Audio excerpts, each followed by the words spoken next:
Hello my sweet friends, welcome back. I am so excited for today's video because we are going to be going through my 2025 reading journal setup. This is one of my favorite videos to film every year because my reading journal brings me so much joy, and I'm so glad that you guys care about seeing it and you want to see the spreads that I create. I was also looking back at my previous journals and look at this, how crazy is this? I have been using reading journals for the past 5 years. This is my 2021 and 2022 reading journal combined into one. This is my reading journal from 2023, from 2024, and so obviously this is my reading journal for 2025. She is beautiful. I will have this exact one linked down below. It is from a small Australian business called Sophie Grace Creates. I just found her shop through Google and fell in love with her journals. But just quickly before we get into the actual setup, this video is probably going to be broken up into a few different parts. I will try and leave timestamps down below just in case you only want to see, you know, one certain segment. But the first part of this video will obviously be the actual setup, so just me putting this journal together, putting all the spreads together. The second part will be a flip through of all of the final spreads, and the third part will be me talking through some of my favorite supplies. So if you want to know exact links, if you want to know exact items, if you want to know exact pens and markers and things, I will get to that at the end of this video, so stay tuned for that. But without further ado, let's get into my 2025 reading journal setup. Hello friends, voiceover Rachel here. I thought that it would be fun to kind of just chat to you guys whilst I do this setup so I can talk through maybe why I'm making certain choices or what I'm doing, just in case it's a little bit hard to understand just visually. But also, if you're not interested in hearing me chat, feel free to mute me, put on your own music, listen to an audiobook, do whatever you want to do. I will not be offended if you mute me. If you purely just want to see what I'm doing or if you just want to journal along with me, go ahead. But obviously, as you can see, I am making my title page, my 2025 title page. I decided to go with more of a scrapbook kind of style, I would say, almost a bit junk journal-y, I guess. You will see this theme continue throughout the rest of my 2025 journal. I definitely have some pages where there's no scrapbooking kind of situation at all, some pages where it's just completely like fine liners, markers, stuff like that, and then some other spreads that use a lot of like gluing in paper and stuff like that. I have just been loving the way it looks, and 2024 was the year that I started junk journaling and scrapbooking really consistently, so I feel like that kind of, I guess, inspired me to kind of lean into that a little bit more in my book journal as well. But this is my final title page. I'm honestly really happy with how it turned out. And then we're moving on to, I guess, our first proper spread. This is my, I don't know what you'd call it, like a reading goal spread. I always do some kind of spread where I'm tracking how many books I read each year. So I think if I'm remembering correctly, I drew around 120 books on that first page. So each time I finish a book, I will color in one of those books. And once I've colored in all the books, it means I've reached my reading goal for the year. I chose 120 books this year. I don't know, it just kind of felt right to me. That's 10 books per month. That feels good to me. So that's just kind of what I went with. I don't put too much thought into my reading goal, and I try not to put too much pressure on myself because I just want to have fun. And it really does not matter how many books you're reading. I just think it's fun to color something in, honestly, and just kind of track the stats. I don't care what the stats are, I just like to track the stats. Also, the whole window situation, I tried to make it look like it was overlooking a garden. I don't know how successful I really was, but I tried. But the whole window idea came from Katie is Reading, and I feel like she may have got it from someone else. I'm not sure where it came from originally. I'm so sorry. But yeah, mine was definitely inspired by Katie is Reading. Also, something I'm doing a little bit differently this year is instead of just kind of coloring in the books a random color, I'm going to color them in based on the rating that I give them, which is also an idea that I got from Katie. Moving on, we are doing the classic reading log pages. My reading log pages are some of the most important to me. It is just kind of like the main hub of all of the basic information of all of the books that I read throughout the year. I've said it before, I'm not the best at using book reading apps like Goodreads, Storygraph, stuff like that. I have gotten a bit better with Goodreads, but there's always a few books that I just forget to track on those apps. I am trying my best, I promise, but I am never forgetting to track my books on my reading log spread. I don't know what it is about it, but if I'm reading a book,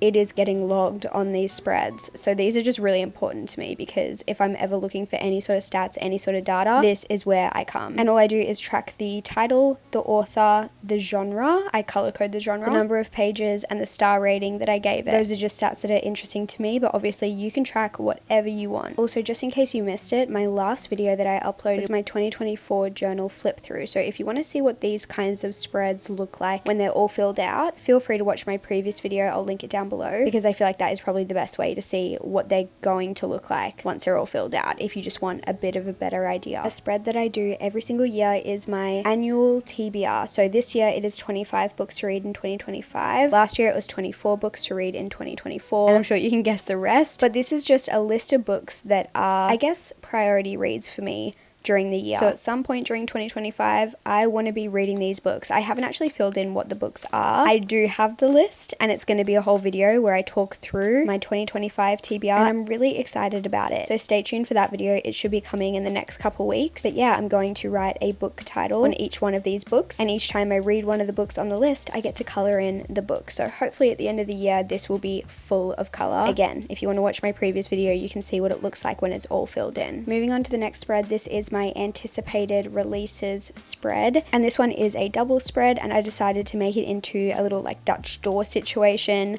I love a Dutch door. You will see many of them in this video and in this journal because I just love them. I love how they look. I think they're very practical. They're very easy once you get the hang of them. You're literally just cutting away the bit of the page that you don't want to use, and I think they're great if you're planning on having a spread that is going to go across multiple pages. But yeah, this spread is very simple. Each time I read an anticipated release, I will just glue the book cover into the spread, and we'll see how many I read by the end of the year. Moving on to my series tracker, again, I'm doing a Dutch door because I love them. This is a spread that I did not keep up with in 2024, so I have a huge goal to actually maintain this in 2025. Although I made this a double spread, you'll see that I only really wrote things or like filled in things on the first spread, and the second one is left empty, but that is just because I know I'm going to start more series in 2025, and obviously I could only fill in the series that I'm currently in the middle of, so I just wanted to make sure I included enough space for all the future series that I hope to read. I will say a huge goal for me this year is to finish the series that I am currently in the middle of instead of just starting a million new series, because I tend to have a habit of doing that, but we'll see how I go with that. But if you're wondering how I'm tracking them, all I did was write the title of the series, and then I drew a little box for each book in that series, and every time I read one of the books in the series, I can color in a box. So once I've colored in all the boxes, I am up to date with the series. The next spread is my Hall of Fame spread, and I'm so excited to be sharing this with you because I've had this idea sitting in my brain for maybe months at this point, and I'm so glad I finally got to bring it to life. But I basically just wanted to make this look like a wall at your grandma's house with vintage frames, and every time I read a 5-star read, I will print out the book cover and stick it into one of these frames, so all of my favorite books will have a prized spot on grandma's wall. I just love how this looks. I love how it turned out. I love the vintage frames. I love that it looks like a grandma's house. That is exactly what my vision was, and I'm so excited to actually see the vision come to life once I start reading some 5-star reads. Next up we have the reading bucket list. This is another spread that I make every single year, and I'm keeping this one pretty much the same as it has been in previous years. It's getting a little revamp, it's getting a little refresh, but if it ain't broke, don't fix it. You know what I'm saying? So I'm just drawing a bunch of squares and writing in a bunch of prompts, and each time I read a book that meets one of these prompts, I get to color in the box. It's another spread that doesn't really look great until you actually start filling it out. Like, it looks very bland as of now, but it will just get better and better as the year progresses. And you can make the prompts as easy or as hard or as fun or as challenging as you like. It's really just a lot of fun. Okay, this next spread is something I started for the first time in 2024, and I really liked it, so I'm gonna do it again this year, and we're keeping it mostly the same. I literally just drew my TBR card. Well, technically my TBR card is white. This one's pink, but you know what I mean. And then I draw a bunch of books on it, and all of the books that I still have on my TBR cart from the previous year, so in this case from 2024, get written on these books, and then each time I read them, I get to color it in. And then on the page next to it, I wanted to do something that I've done in the past but not for a while, and it's just my favorite books of each month in 2025. So there are 12 spots on this spread, one for each month, and so at the end of each month, I will print out the book cover of my favorite book of that month, and that will get a spot on this spread. and I feel like it ended up kind of looking like a quilt, and I love that. This next spread is something that is slightly new for me, but on this spread I am just going to be listing out the books that I buy and the books that I receive. And so every time I bring a book into my home, I'm going to write it on one of these pages, and I will highlight it once I've actually read the book. So I'm just keeping track of how many books I'm bringing in versus how many books I'm actually reading. If I keep track of things like this and I'm physically writing them out, it almost feels like I'm keeping myself accountable, and I'm just much more aware of the books that I'm bringing in. This next spread is a very simple one. On one side I wanted to track how many non-fiction books I read, and on the other side I wanted to track any rereads that I do. So I'll just print out any book covers that fit into those categories and glue them onto this page. I'm really loving the whole floral background, kind of more like Coastal Granddaughter or like vintagey, kind of cottagey vibes. So obviously you've seen a lot of that, but I've just been really enjoying that vibe this year. Next we are moving on to my physical TBR spread. This is actually one of my favorite spreads every year, and I'm keeping this one very similar to how I always do it. I just make it into a little Dutch door situation so it looks like a mini book inside my reading journal, I guess. But this is just where I list out any books that are on my physical TBR, and every time I bring a new book into my home, it goes on this list as well, and then I'll highlight it when I read it. So again, this is very similar to the other spread that I showed you earlier with the books bought and the books received, but I just like having both. If you don't want to have both, you obviously don't have to. Do what works for you. Reading journals are all about making it exactly how you want it to be. That's why we're making our own journal. We're not just filling in something that's already been made for us. And again, I feel like this spread just helps me stay so much more aware of the number of books that I'm bringing in, and also the amount of books that I'm actually reading. This might be really helpful for you, because it's definitely helpful for me. Next up we have my book club spread. I have a book club with 3 of my best friends. We catch up once a month and we talk about a specific book, and we all take turns choosing one, and it is so fun to me. I love it so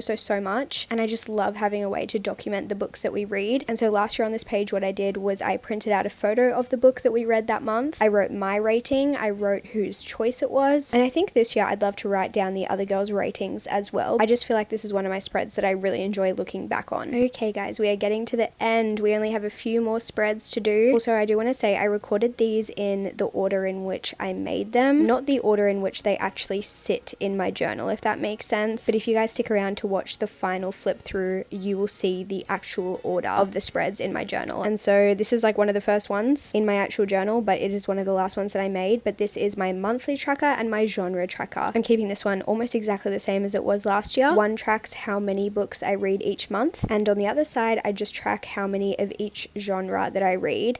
And as you can see, some of the sections for some of the genres are much larger, like I leave a lot more space for them just because I read a lot more books in those genres. So my romance and fantasy sections are way bigger than the other ones, but again, obviously just do what works for you. And again, this is one of those spreads that just looks okay at the beginning of the year but ends up looking so fun by the end of it. And that is the last of the annual spreads. Now we are moving into the first of the monthly spreads. So I don't make all of these at the beginning of the year, I just do them month by month. So obviously we're just working on January at the moment, and I also wanted to do this spread just to show you that you don't need to do the whole scrapbook situation. You don't need to glue anything in. You can just use some different colored markers and you can create a really fun spread. So at the beginning of every month I will make a TBR spread. So I will just glue photos of book covers that are on my TBR for that month. So that's what I've got going on the right side. So those pink squares will have book covers glued on top, and then on the other side I just track a few random things. And then at the end of the month I do a whole different spread where I do a bit of like a wrap up spread, but obviously it's not the end of January so I can't do that yet, but I'll make sure that I include some of those monthly updates and monthly wrap ups and different spreads in some of my future videos so that you can see me creating those and see what they turn out like. But that is the last spread that we're working on in this video. There are a few spreads that I worked on off camera because either my camera died or I don't know, something like that, but you guys really did see the setup of majority of the spreads. The feeling of finishing your journal setup is just the absolute best, and I'm so excited to start filling this out. But let's move into the final flip through.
Okay, so now that you've seen the actual journal, I wanted to talk through some of the supplies that I use the most because I get a lot of questions about those. So like I mentioned, my actual journal is from Sophie Grace Creates. This is my first year using a journal from her. Normally I get my journals from Amazon. The one that I had last year is from Amazon, but it is the brand Primrosia, and then the one before that was also from Amazon, but this is the brand Ivory and Point. I really like their journals as well. And then this one that I have that is super old is from Emma Kate Co. I will leave all of these linked down below. What I look for when I'm picking out a new journal is mostly, obviously it has to be cute. I want it to be a cute color and have a cute design on the front, or just be plain on the front so I can add my own stickers and things like that. But apart from that, I want to make sure it has one of these, I don't know what they're called, elastic band things at the front, because they get a little bit chunky, so it's nice just to have something that holds it closed. And then you want to look at paper thickness. So if you are using a lot of markers, a lot of textures, a lot of coloring in, I guess, in your journal, you want thick pages. I like 160 GSM, that works best for me. Usually you'll be able to see in like the listing or the details if you're looking at something online what thickness the paper is inside your journal. 160 GSM is fantastic. 180 GSM is amazing. The higher the GSM,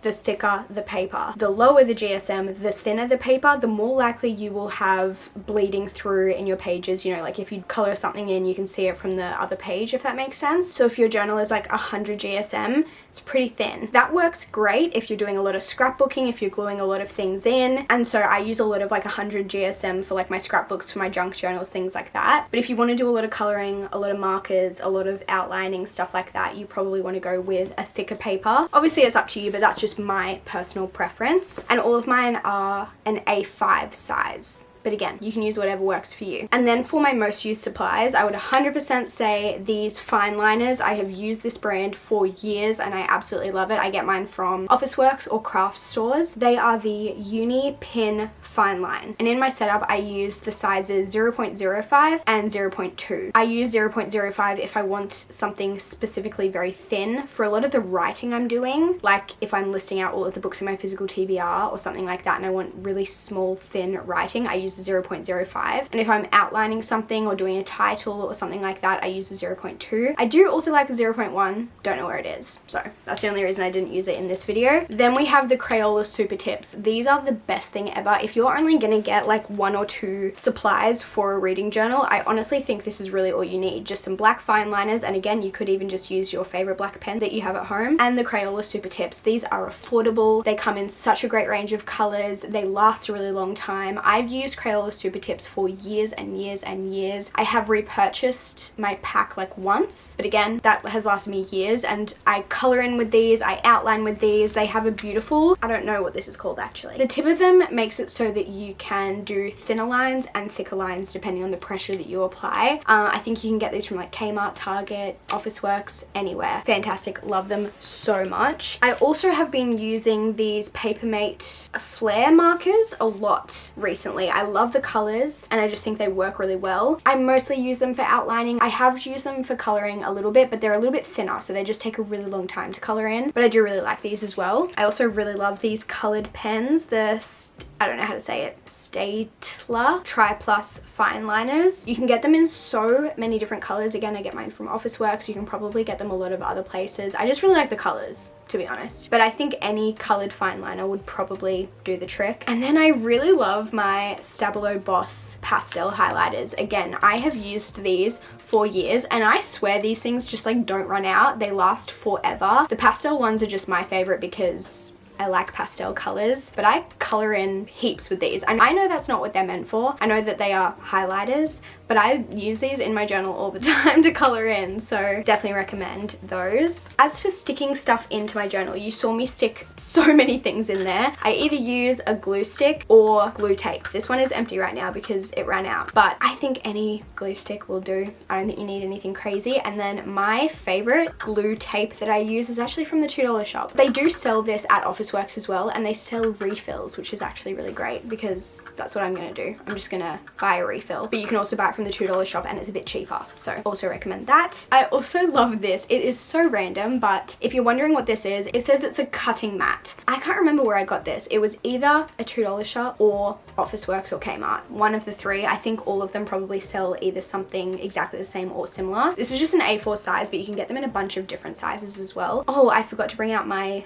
X-Acto knife. I also use an X-Acto knife a lot when I'm cutting, as well as just scissors. But if you're going to be using an X-Acto knife, I would really recommend getting one of these cutting mats so that you can cut using your X-Acto knife without actually damaging the table or your desk or whatever you're, you know, doing your craft on. I just think this is great. I use it a lot. And then as you guys saw, I use a lot of like scrapbooking paper and colored paper and things like that just to glue into my journal. You guys saw me do it a bazillion times in this video. And I just want to mention, in case you don't know, I fear everyone may know this, but just in case you don't, all of the pieces of paper that you saw me gluing in to use as backgrounds or to cut out into little letters or anything like that, it is literally me just Googling things on Pinterest, like floral blue design, coastal granddaughter wallpaper design, things like that. And then I just download the image and then print it out. That's all I'm doing, guys. It's nothing crazy. I get so many questions about where do I buy my scrapbook paper? I don't buy scrapbook paper.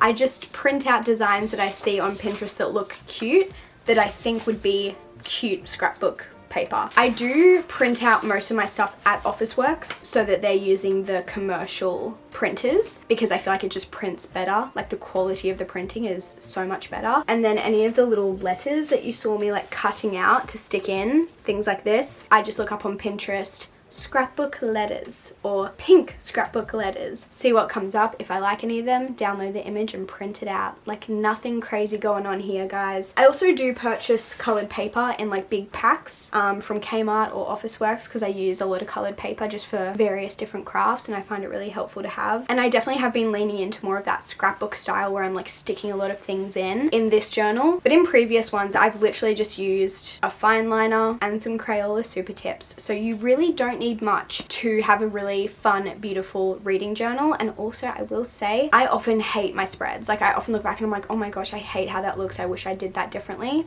So if you think that, that is so normal. Even in this journal, there are spreads and I'm like, oh, I don't think this is my favorite. This is not the best one I've ever done. I have smudges. I have lines in the wrong place. Like I make mistakes all the time, but I really do believe that the more spreads you make, the more you will realize what you like, what you don't like, what kind of style you prefer, if you like lots of stickers, if you like lots of color or not a lot of color, more simple, more complex, more layered, whatever you like, you will come to realize what you like and what you're good at and what you enjoy the more spreads you make. So even if you think they're so ugly and they're not turning out cute, just keep going, because especially when I look back at some of my really old spreads, like it is so fascinating looking back and seeing what my spreads looked like. And I definitely don't hate these, like I don't, but it's just so different now. Like the way I journal is so different because I figured out what I liked and what I disliked. Again, I still think this is cute, but I just like things a bit differently now, and that is so normal. If you have fun doing it,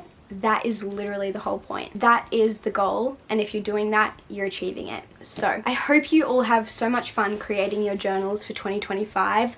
Please send me photos. Tag me in things on Instagram, DM me, whatever it is. I want to see them. I want to see your journals because you guys inspire me all the time. And hopefully I will keep you guys updated with this journal throughout the year. I'll show you the spreads that I create each month, hopefully, and also show me filling out my journal a bit more because that was a request you guys asked for. You asked me to actually show you whilst I'm like filling them out throughout the months and things, so I'm going to try my best to do that for you guys. But I hope you enjoyed hanging out with me and creating my 2025 journal. But I guess I will see you guys in my next video very soon. Goodbye.